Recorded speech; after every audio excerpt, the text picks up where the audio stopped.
Les amis, bienvenue, j'espère que tout le monde va très bien, très content de vous retrouver pour cette nouvelle vidéo, la deuxième de la journée. Après avoir parlé tout à l'heure de City-Liverpool, on se retrouve pour un autre gros score, un autre gros match. C'était le match que j'attendais le plus du week-end. Et alors, est-ce qu'il n'a pas déçu? On va en reparler, mais ce qui est sûr, ce qui est factuel, c'est que le Bayern Munich a décapité Dortmund. Et c'est pas simplement pour utiliser un terme choquant, gore, c'est la réalité. Dortmund a perdu la tête de Bundesliga, le Bayern Munich reprend les commandes du championnat. Et la première de l'ère Tuchel est un succès. Ça aurait pu être un franc succès, un succès incontestable. Il menait 4-0 après 50-51 minutes de jeu. C'était une démonstration de force, 3-0 au bout de 23. C'était une rencontre qu'on attendait beaucoup et qui a vite tourné. Un match attendu, je sais pas, c'est l'Allianz Arena, c'est toujours difficile. L'Allianz Arena en mode papelitos en plus, avec les petits papiers, ça va toujours être très très compliqué. Kingsley Coman qui peut arborer un grand sourire, mais finalement Dortmund est revenu à 4-2. Et ce Bayern Munich qui a été, je trouve, très fort sur la première heure de jeu, a montré aussi qu'il y avait des choses encore à corriger, encore à améliorer. C'est un match dont il y a beaucoup de choses à dire, à part peut-être sur le piment narratif, parce que très très vite, Thomas Tuchel a pu afficher un grand sourire. Ça, c'était son premier 11. C'était quand même une des questions de cette rencontre. Pour moi, à quoi allait ressembler le système et le choix des hommes de Thomas Tuchel? C'était un premier 11 sans Sadio Mané et sans Jamal Musiala, même si lui, je crois qu'il avait un petit truc physique, encore un peu blessé. Pour Sadio Mané, je l'ignore. Alors, je ne sais pas, j'attends les fans du Bayern en commentaire. Dites-moi, peut-être vous avez plus d'informations. Est-ce qu'il y avait un petit truc physique pour Mané ou est-ce que c'est véritablement le choix fort de Thomas Tuchel de partir sur Coman et Sané sur les ailes dans un 4-2-3-1 qui était celui qui était attendu, espéré, je crois, par pas mal de supporters du Bayern, par la direction du Bayern aussi. Thomas Müller en 10, rappelez les bonnes heures d'Hansi Flick.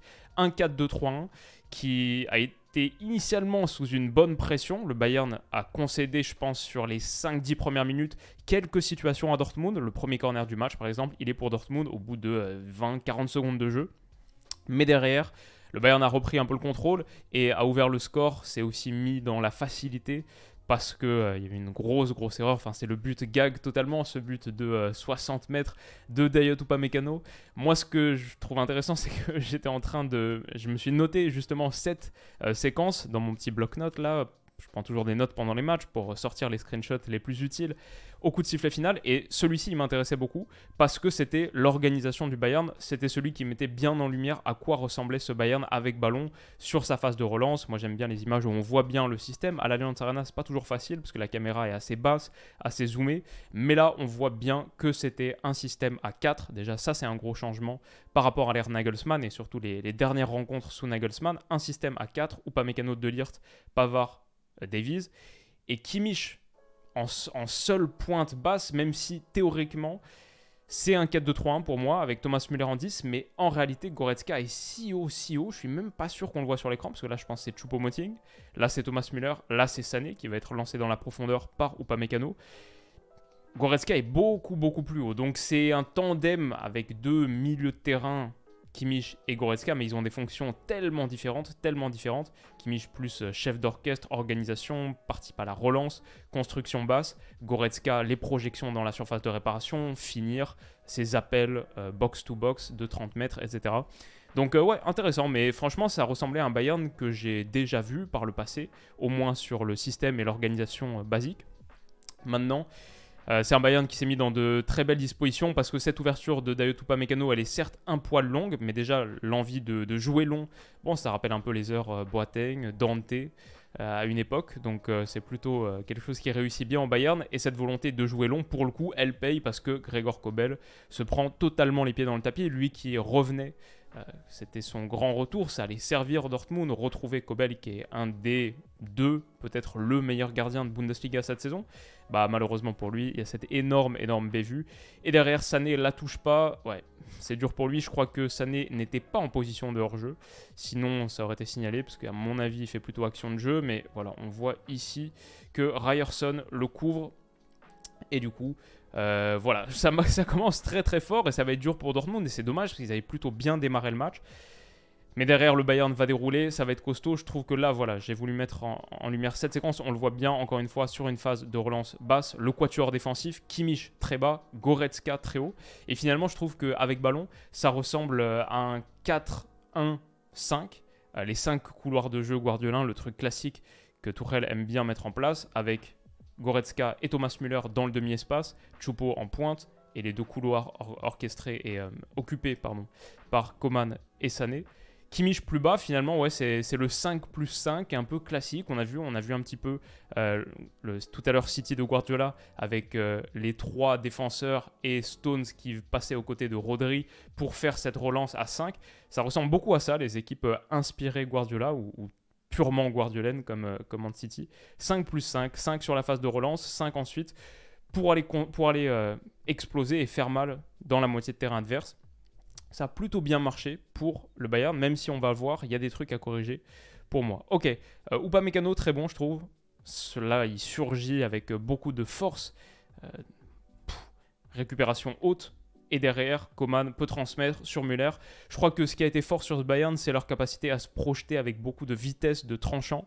Dortmund était vraiment en deçà, je trouve, dans leur capacité à défendre les grands espaces. Mais là où j'ai retrouvé un Bayern un peu classique, vintage, c'est moins sur la pression pure, parce qu'ils ont peut-être moins pressé que même ce que Nagelsmann souhaitait, moins pressé de manière barbare comme Flick à une époque, mais par contre sur le tranchant, la verticalité, ça me rappelait Flick, et beaucoup moins Nagelsmann qui était plus dans la possession un peu plus patiente.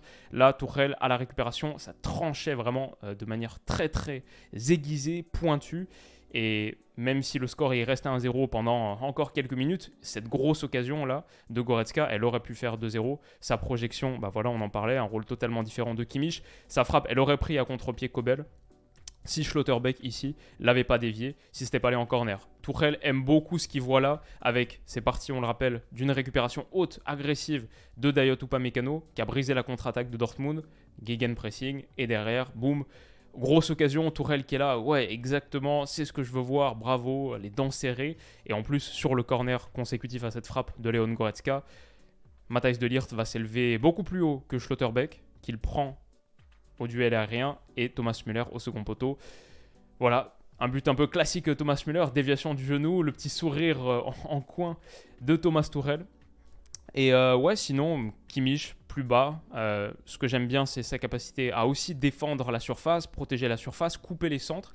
Là, en l'occurrence, c'est un petit peu différent de celui que j'ai montré tout à l'heure, mais quand même, ça permet la transition offensive du Bayern très rapide. On parlait de tranchant, et bah Coman, Goretzka, Coman, et boum, derrière. Attends, pardon, oui, c'est bien Coman.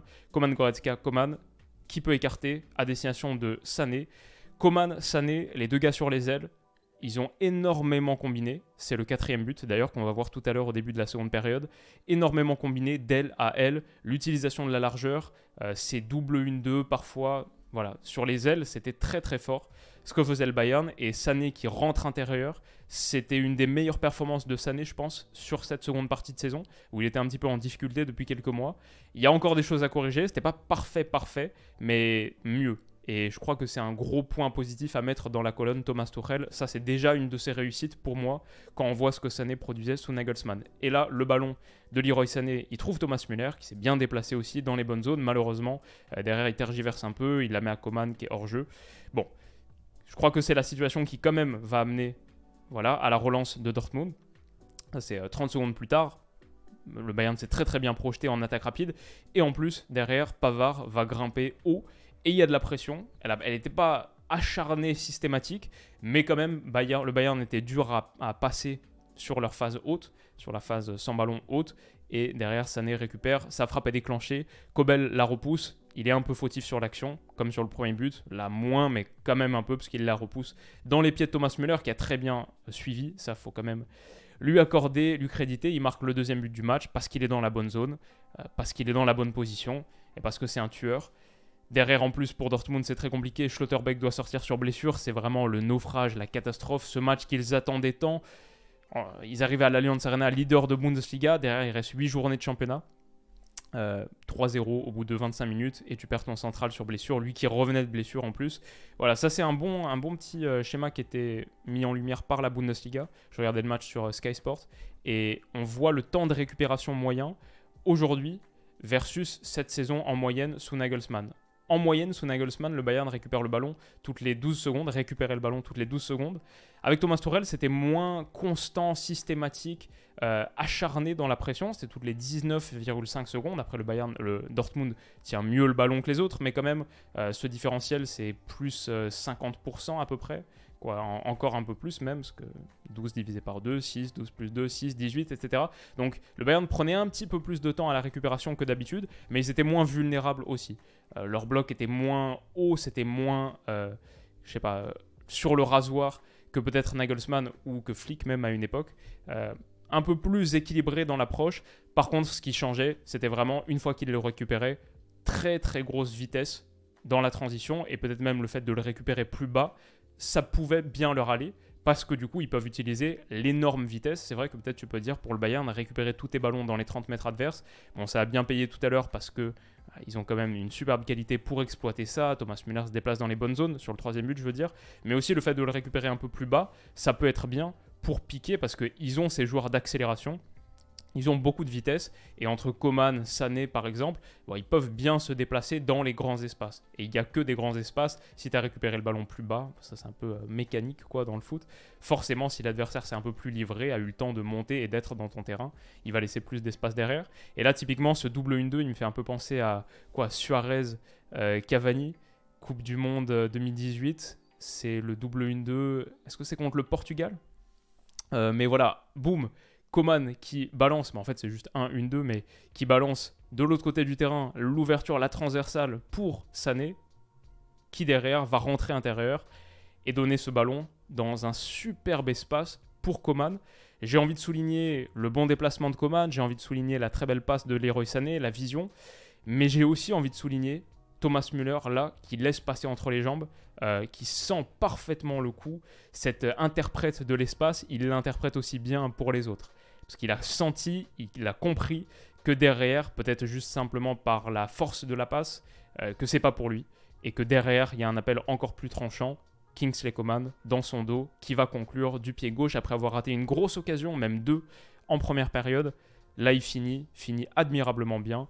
Et le Bayern mène 4-0 au bout de 51 minutes.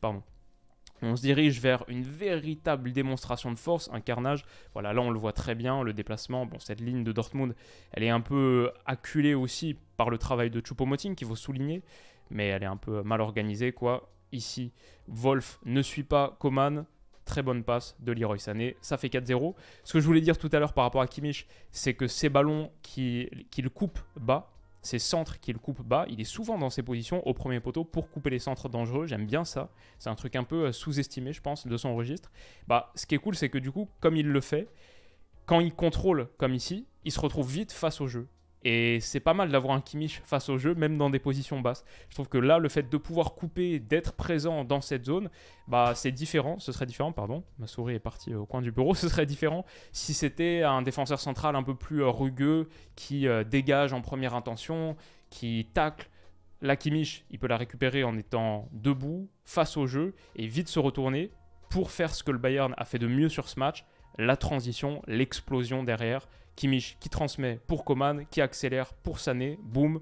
Et derrière, il y a une immense occasion avec Sané qui prend un peu trop de temps, je trouve, à mettre Müller dans la profondeur là. Il le voit qu'au dernier moment. Et du coup, son centre pied droit, il est un poil derrière. Ce qui fait que Thomas Müller, je pense, aurait bien aimé le recevoir ici, ce ballon.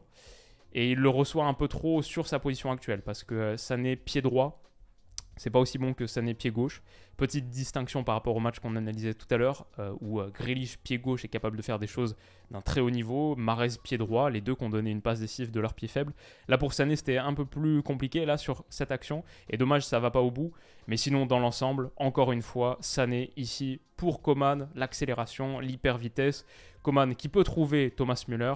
Voilà, ça c'était... Moi, cette action, elle aurait dû aller au bout parce qu'en plus, Thomas Müller, il met en une touche. Ça, c'est aussi ce que Thomas Müller, il fait de mieux. En une touche pour Choupo-Moting qui contrôle, mais qui bute malheureusement sur Kobel. Il y a eu tellement de situations comme ça qu'on va peut-être oublier avec le fait que Dortmund est revenu au score un peu sur la fin de match, à 4-2. Mais il ne faudra pas oublier que le Bayern a eu des occasions, honnêtement, pour gagner ce match 5-6-2, facilement. Et ils ont un peu gâché à la fin, ils ont été un peu moins tueurs qu'à l'accoutumée. Aussi des positions de hors-jeu qui leur ont, bon, pas coûté cher, mais coûté des buts, comme celui-ci magnifique d'Eric Maxime Choupo-Moting, cette belle reprise de volée retournée. Dommage, Upamecano sur l'action était lui en jeu, s'il l'a laissé, ça aurait été pas mal. Mais bon, on ne peut pas lui en vouloir. C'est un 9. Et derrière, le Bayern se met un petit peu tout seul dans la difficulté avec Serge Gnabry, qui malheureusement, lui, on sait que bon, il n'a pas pu vivre la même, le regain de forme que Leroy Sané sur ce match, parce qu'il entre et tout de suite, il donne un penalty sur un geste, malheureusement, qui est non maîtrisé, non contrôlé sur Jude Bellingham. Dommage, parce que Emre Can le transforme. Ça fait 4-1. Et derrière, sur les choses qui est encore à corriger, ce 5+5 là dont on parlait sur la phase de relance pour le Bayern, et bah Kimmich, tout seul, c'est Kimmich, mais il ne peut pas tout faire non plus. Et là, il est un peu trop isolé, tente une passe un peu trop compliquée. Il n'y a personne dans cette zone, on le voit bien. Il n'y a absolument personne. Tous les gars de Dortmund sont ici. Et du coup, ce petit ballon en mode passe cassée, passe masquée qui tente, elle est interceptée facilement par Daniel Malen. Et il y a eu des situations comme ça. Il y a eu des pertes de balles basses pour le Bayern. Tout ça pour dire que malgré cette victoire carnage où ils ont décapité Dortmund, reprennent la tête de Bundesliga et on fait très très mal, mené 4-0 au bout de 50 minutes de jeu. Tout ça pour dire que c'est pas encore parfait. L'ère Tourelle a bien démarré, mais on voit même dans ce match, qui est une vraie réussite, une franche réussite, on voit déjà des axes d'amélioration, de progression, et ça montre que ce Bayern a quand même des petits problèmes intrinsèques, fondamentaux, sur lesquels il faut encore travailler, qu'il faut encore corriger. Mais voilà, ça démarre bien, c'est quelque chose qui démarre bien, mais là, les échéances, elles arrivent très très vite. City, qu'on a vu très très fort là contre Liverpool, c'est dans 10 jours, ça va être un sacré affrontement. Moi, je pense sur la qualité tactique, Tuchel contre Guardiola, ce qu'on voit, la qualité des bancs, la qualité des effectifs. Moi, j'en ai parlé un peu sur Twitter. Je pense que ce City-Bayern, il peut être City-Bayern 2023, ça peut être un grand cru. Ça peut être un des grands matchs, quart de finale de Ligue des Champions, City-Bayern qu'on attend depuis tellement longtemps en phase d'élimination directe de Ligue des Champions. Ça peut être un des grands matchs des années 2020 pour sûr, et même du 21e siècle, je dirais. Parce que tactiquement, c'est un peu une incarnation d'à quel point le jeu a évolué et a été poussé loin, je trouve. Et c'est assez beau et plaisant. C'est pas pour rien que ces deux équipes, sur les deux matchs cumulés, en ont planté 8 contre des adversaires, sur le papier en tout cas, de haut niveau. Derrière, Dortmund marque un second but, Daniel Malen, plutôt mérité, mais pour moi, mérité pour Daniel Malen, mais pour moi, ça aurait dû être refusé pour hors-jeu. Je pense que Moukoko fait action de jeu. Zomer le signale là après. Bon, ils n'ont pas trop protesté, mais la réalité, c'est qu'il est nettement hors-jeu et il gêne parce qu'il fait mine de surgir un peu sur ce ballon et on voit que Zomer, il attend de voir. S'il n'y a pas Moukoko là, c'est une frappe qui est très faible, qui n'a aucune chance d'atterrir dans le petit filet. Donc, je pense en vrai, c'est un but qui aurait dû être refusé, mais ça change absolument rien au parcours des hommes d'Edin Terzic dans ce match qui a été difficile et miné très vite par une bourde, par une erreur individuelle. Le Bayern mérite largement son succès et je trouve a fait une prestation convaincante dans l'ensemble. Maintenant, ça aurait été intéressant de voir ce que ça aurait donné sans cette grossière erreur de Gregor Kobel, évidemment, qui plombe un peu le match. Et c'est le match que j'attendais énormément sur ce week-end. Je ne suis pas déçu de la victoire du Bayern parce que je ne suis pas supporter de Dortmund, je ne suis pas supporter du Bayern, j'ai aucune affinité subjective dans le championnat allemand et en général au-delà de l'OL. Mais je suis déçu de ne pas avoir eu un peu plus d'enjeu parce que quand tu as 3-0 au bout de 25 minutes, bon, c'est typique l'Allianz Arena, c'est typique le Bayern, c'est des tueurs, c'est des machines et je les admire énormément pour ça, je les respecte énormément pour ça et je suis tellement heureux d'avoir ce Bayern contre City en quart de finale de Ligue des Champions, ça va être dingue.